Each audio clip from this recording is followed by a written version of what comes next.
សង្ខេបព្រឹត្តិការណ៍ប្រវត្តិចំនួនកម្ពុជាសៀមចាប់តាំងពីកម្ពុជាទទួលបានឯករាជ្យពេញលេញនៅថ្ងៃទី9ខែវិច្ឆិកាឆ្នាំ1953រហូតមកដល់ពេលបច្ចុប្បន្នឃើញថាមានព្រឹត្តិការណ៍ធំៗជាច្រើនលើកមកហើយដែលប្រទេសសៀមតែងតែបង្កចំនួននិងចង់បានប្រាសាទព្រះវិហារក៏ដូចជាចង់លេបយកទឹកដីខ្មែរជាបន្តបន្ទាប់ខាងក្រោមនេះគឺជាព្រឹត្តិការណ៍សំខាន់មួយចំនួនដែលពាក់ព័ន្ធនឹងចំនួនរវាងប្រទេសកម្ពុជានិងសៀមមានដូចតទៅឆ្នាំ1954ប្រាសាទព្រះវិហាររងការឈ្លានពានដណ្ដើមចង់បានជាច្រើនលើកចន្ទសារពីសំណាក់ប្រទេសថៃហើយចំនួនរវាងថៃនិងកម្ពុជាបានចាប់ផ្ដើមផ្ទុះឡើងខ្លាំងហើយស្រាប់តែភាគីថៃបានបញ្ជូនកងកម្លាំងប្រដាប់អាវុធចូលមកកាន់កាប់ប្រាសាទព្រះវិហារនៅថ្ងៃទី6ខែតុលាឆ្នាំ1959កម្ពុជាដាក់ពាក្យបណ្ដឹងទៅតុលាការយុត្តិធម៌អន្តរជាតិក្រុងឡាអេដើម្បីស្នើសុំឲ្យតុលាការប្រគល់អធិបតេយ្យដែនដីប្រាសាទព្រះវិហារមកឲ្យកម្ពុជាវិញនៅថ្ងៃទី15ខែមិថុនាឆ្នាំ1962កម្ពុជាបានឈ្នះក្តីលើថៃ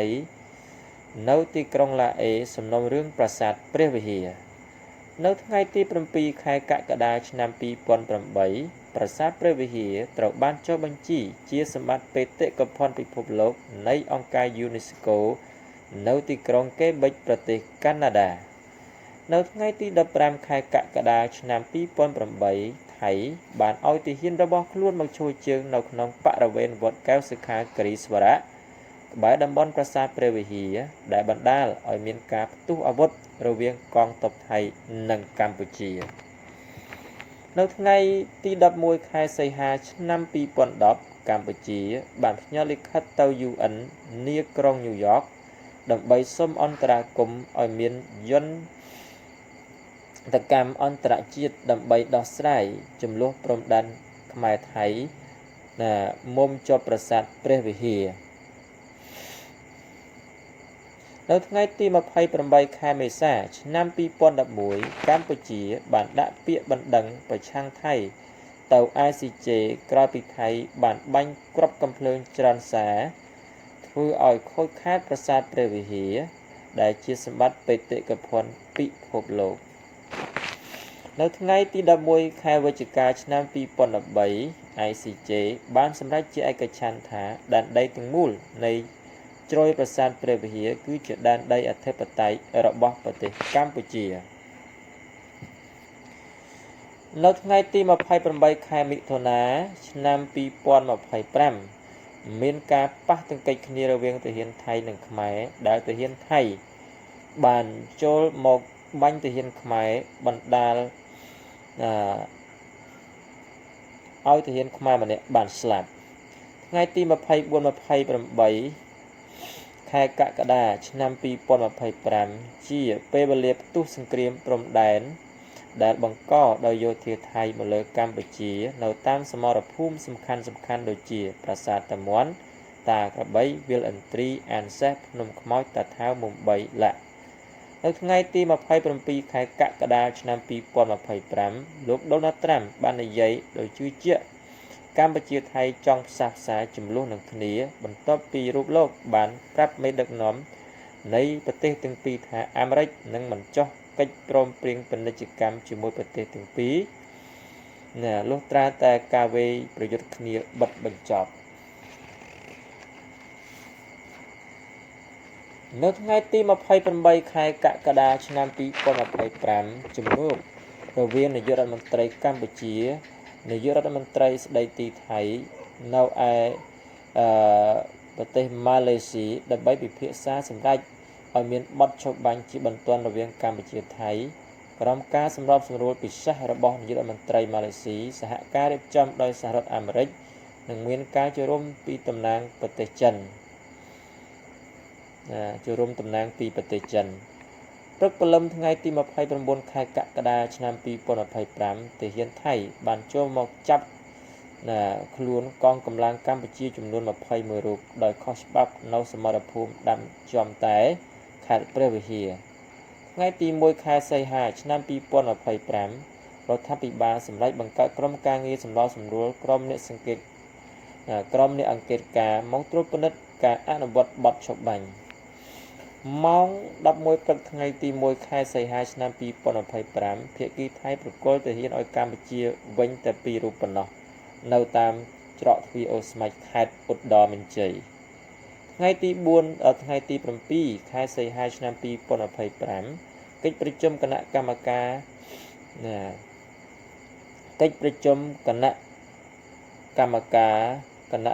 ព្រំដែនទូទៅ GBC ដោយកម្ពុជានិងថៃបានចុះកិច្ចព្រមព្រៀងគ្នាលើ13ចំណុចថ្ងៃទី12ដល់13ខែសីហាឆ្នាំ2025កងកម្លាំងបារាថៃ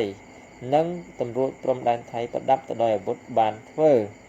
សកម្មភាពវាយលុះបន្លាព្រមទាំងដាក់កង់ឡាននេះជាសកម្មភាពរំលោភបំពានបទឆបាញ់ថ្ងៃទី26ខែតុលាឆ្នាំ2025កិច្ចព្រមព្រៀងសន្តិភាពក្នុងដំណោះស្រាយបញ្ហាចំនួនព្រំដែនរវាងកម្ពុជានិងថៃត្រូវបានចុះហត្ថលេខាជាផ្លូវការ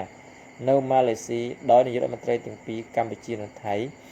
នឹងមានការចូលរួមជាសាក្សីពីលោកប្រធានាធិបតីដូណាល់ត្រាំនិងនាយករដ្ឋមន្ត្រីម៉ាឡេស៊ីជាប្រធានអាស៊ាន